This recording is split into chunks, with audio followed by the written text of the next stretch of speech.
Hello అండి, అందరికీ నమస్కారం. సో తమ్నేల్లో మెన్షన్ చేసిన విధంగా ఎస్సీ క్యాండిడేట్స్కి అయితే ఇది చాలా ఇంపార్టెంట్ వీడియో. ఒకసారి మీరు ఏ టు జెడ్ క్లారిటీగా వినండి, మీకు అర్థమవుతుంది. సో బేసికల్గా మనకు ఏబీసీ కేటగిరీ వైజ్గా మనకు సీట్లు ఈ 2025 నుంచి అయితే సీట్స్ అయితే అలాట్ చేస్తారండి. సో ఎందుకు ఇలా చెప్తున్నాను అనేది కూడా మీకు డీటెయిల్ ఎక్స్ప్లెయిన్ చేస్తాను. ఆల్రెడీ మనకు గవర్నమెంట్ ఆర్డర్స్ ప్రకారం ఇది అన్ని గవర్నమెంట్ జాబ్స్లో మనకి ఇదంతా కేటగరైజ్ చేస్తున్నారు. సో మన నీట్లో కూడా చేస్తున్నారు. ఆల్రెడీ నీట్ ఎండిఎస్ కౌన్సిలింగ్లో చేస్తున్నారు. ఇప్పుడు మీకు లైవ్ ప్రూఫ్ మీకు చూపిస్తాను. సో ఇది వచ్చేసి మనకు ఎండిఎస్కి కౌన్సిలింగ్కి సంబంధించిన సీట్ మ్యాట్రిక్స్ అండి.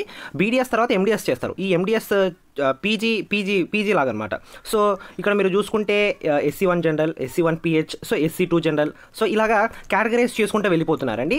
సో ఇది ఎండిఎస్కి చేస్తున్నారు కాబట్టి మన నీట్ కౌన్సిలింగ్కి కూడా చేస్తారండి. సో మీరు ఒకసారి డిసిప్లిన్ లిస్ట్ కూడా చూపిస్తాను. ఒకసారి మీరు ఇక్కడ చూడొచ్చు, SC Group 3, SC Group 2, so ఇలాగ కేటగరైజ్ చేస్తున్నారు.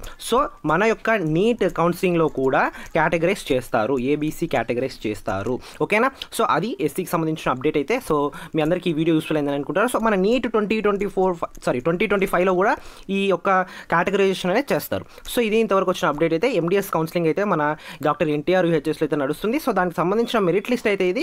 ఆ మెరిట్ లిస్ట్లో మనకు కేటగరైజ్ చేశారండి.